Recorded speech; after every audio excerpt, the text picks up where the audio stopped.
Hello everyone, welcome back to the channel. आज के lecture में हम बात करेंगे रिप्रोडक्शन इन बैक्टीरिया के बारे में। अभी तक हमने 1 से लेकर 9 पॉइंट्स तक को कवर कर लिया है। अगर आपने इनके लेक्चर को नहीं देखा है तो आप प्लेलिस्ट में जाके इसको देख सकते हो। शुरू करते हैं आज के लेक्चर को, जो कि है रिप्रोडक्शन इन बैक्टीरिया के बारे में, कि बैक्टीरिया कैसे रिप्रोड्यूस करते हैं, कैसे अपनी कॉपीज़ को जनरेट करते हैं। तो इसमें दो मोड देखे जाते हैं mainly, A sexual reproduction and sexual reproduction. बात करें ए सेक्शुअल रिप्रोडक्शन की तो यहाँ पे वेजिटेटिव एंड स्पोरुलेशन देखा जाता है। सेक्शुअल रिप्रोडक्शन के टाइप जो हैं वो कॉन्जुगेशन, ट्रांसडक्शन और ट्रांसफॉर्मेशन यहाँ पे देखा जाता है। वन बाय वन हम ए सेक्शुअल एंड सेक्शुअल को डील करेंगे।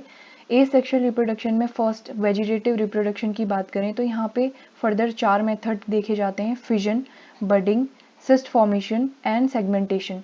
स्पोरुलेशन की बात करें तो यहाँ पे conidia formation, oidiospore formation, sporangiospore formation and endospore देखा जाता है।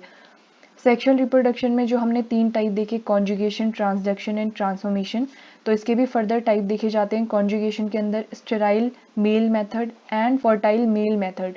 ट्रांसडक्शन की बात करें तो यहाँ पे जनरलाइज्ड ट्रांसडक्शन देखा जाता है एंड स्पेशलाइज्ड ट्रांसडक्शन देखा जाता है। हम आज के लेक्चर में पढ़ेंगे ए सेक्सुअल रिप्रोडक्शन के बारे में। तो शुरू करते हैं ए सेक्सुअल रिप्रोडक्शन को। तो बैक्टीरिया के अंदर जनरली ए सेक्सुअल रिप्रोडक्शन देखा जाता है, इसीलिए ये कैरेक्टरिस्टिक्स है बैक्टीरिया का। सेक्सुअल रिप्रोडक्शन की बात करें तो ये पहले एब्सेंट हुआ करता था बैक्टीरिया के अंदर, लेकिन जैसे जैसे इन्वेस्टिगेशन और एक्सपेरिमेंट होने शुरू हुए तो इलेक्ट्रॉन माइक्रोस्कोप की हेल्प से ये देखा गया कि बैक्टीरिया जो है अपना जेनेटिक मटेरियल भी एक्सचेंज करता है। ये कुछ स्पीशीज़ में देखा गया बैक्टीरिया की, जिसकी मदद से पता चला बैक्टीरिया के अंदर सेक्सुअल रिप्रोडक्शन भी प्रेजेंट होता है। ए सेक्सुअल रिप्रोडक्शन की बात करें तो इसमें 2 मेथड देखे जाते हैं, जैसे कि हमने पढ़ा, वेजिटेटिव एंड स्पोरुलेशन। फर्स्ट बात करते हैं वेजिटेटिव रिप्रोडक्शन की, तो यहाँ पे फर्स्ट है बाइनरी फिजन। बाइनरी फिजन जो होता है ये मोस्ट कॉमन मेथड होता है बैक्टीरिया के रिप्रोड्यूस करने के लिए। इसमें देखा जाता है जो पेरेंटल बैक्टीरिया होता है ये डिवाइड करता है इनटू 2 और इसके रिजल्ट में 2 डॉटर सेल्स जो हैं वो फॉर्म होती हैं। इसमें बीच में इस तरीके से सेप्टम प्रेजेंट होता है जो कि मीजोसोम्स का बना हुआ होता है। तो बात कर लेते हैं, इसमें बैक्टीरिया की सेल जो होती है सिंपली डिवाइड करती है 2 डॉटर सेल में, और इसमें कुछ इवेंट्स देखे जाते हैं, जैसे कि न्यूक्लियोइड जो होता है वो इलोंगेटेड होता है साइज में एंड डम्बल शेप्ड का देखा जाता है। ये अटैच रहता है प्लाज्मा मेम्ब्रेन से with the help of mesosome. तो यहाँ पे जो इन्वेजिनेशन देखा जा रहा है सेल का प्लाज्मा मेम्ब्रेन का, तो वो मीजोसोम्स के थ्रू ही देखा जा रहा है। यहाँ पे देखा जाता है डुप्लीकेशन ऑफ डीएनए होता है and mesosome takes place and get separated from each other. The daughter mesosomes and nucleoids migrate towards the opposite pole. The plasma membrane invaginates at the center and the parent cell is divided into 2 identical cells. तो यहाँ पे देखा जाता है plasma membrane इस तरीके से infolding show करती है। जैसे सपोज ये एक बैक्टीरियल सेल है तो ये आगे चल के क्या करेगी, 2 सेल में इसको डिवाइड करना है, तो ये इस तरीके से इन्वेजिनेट हो जाती है, यानी ये इनफोल्डिंग शो करती है। फिर बाद में यहाँ से बैक्टीरिया जो है सेपरेट आउट होगा और इस तरीके से 2 डॉटर सेल्स को फॉर्म करेगा इस तरीके से। सेकेंड है बडिंग। बडिंग के केस में देखा जाता है जो बैक्टीरिया का सेल होता है इसमें कुछ प्रोट्यूबरेंस देखा जाता है, इसे हम बड कहते हैं। ये एक एंड पे डेवलप होता है। इस तरीके से जो बैक्टीरिया की सेल है वो क्या करती है, यहाँ पे इसमें इनलार्जमेंट शो होता है और उसके बाद साइटोप्लाज्म भी डिवाइड होता है एंड आफ्टर दैट न्यूक्लियस भी डिवाइड होता है, जिसे हम कैरियोकाइनेसिस कहते हैं। उसके बाद यहाँ पे चेन फॉर्मेशन शुरू होती है जो कि डॉटर सेल्स को प्रोड्यूस करती है और ये अटैच रहती है पेरेंट सेल से। तो इसमें देखा जाता है genome replication follows and 1 copy of the genome gets into the bud, then bud enlarges, eventually become a daughter cell and finally gets separated from the parent cell. यहाँ पे देखा जाता है ये रेयर प्रोसेस होती है। कुछ बैक्टीरिया यहाँ बडिंग के थ्रू रिप्रोड्यूस करते हैं, जैसे रोडोस्यूडोमोनास, हाइफोमाइक्रोबियम, पीडोमाइक्रोबियम एंड हाइफोमोनास। हाइफोमाइक्रोब्स जो होते हैं इनको बडिंग बैक्टीरिया कहा जाता है। यहाँ पे ब्रांच देखने को मिलती है, इस तरीके से चेन फॉर्म में बैक्टीरिया अटैच रहते हैं पेरेंट सेल से। थर्ड है सिस्ट फॉर्मेशन।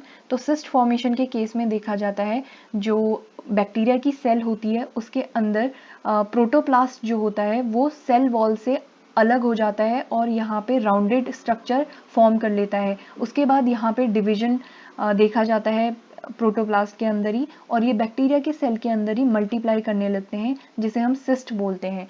तो entire protoplast of the cell recedes from the cell wall and becomes rounded. Thick wall is then secreted around it to form resistant structure somewhat similar to endospore. It is called cyst. तो ये जो यहाँ पे multiple structure form हुए इसे हम cyst कहते हैं। इसके एग्जाम्पल है जैसे कि एजिटोबैक्टर। सुटेबल इन्वायरमेंट मिलते ही ये नए बैक्टीरिया को प्रोड्यूस करने लग जाते हैं। फोर्थ है हमारे पास सेगमेंटेशन। तो बैक्टीरिया के अंदर सेगमेंटेशन के थ्रू भी रिप्रोडक्शन देखा जाता है। इस केस में देखा जाता है जो प्रोटोप्लास्ट होता है बैक्टीरिया का, वो डिवाइड करता है और कुछ टाइनी बॉडी का फॉर्मेशन करता है, जिसे हम गोनीडिया कहते हैं। And after that cell wall ruptures and the liberated tiny body grow into new bacterium cell in the suitable condition.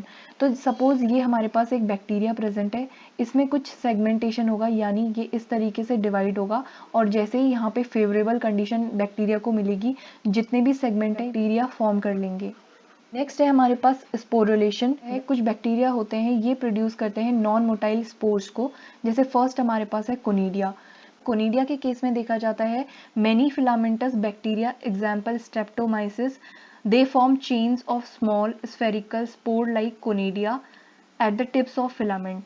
तो ये जो फिलामेंट प्रेजेंट है इसके टिप पे देखा जाता है बैक्टीरिया कुछ ऐसे चेन फॉर्म में प्रेजेंट रहते हैं, जैसे कि एग्जाम्पल है स्ट्रेप्टोमाइसिस।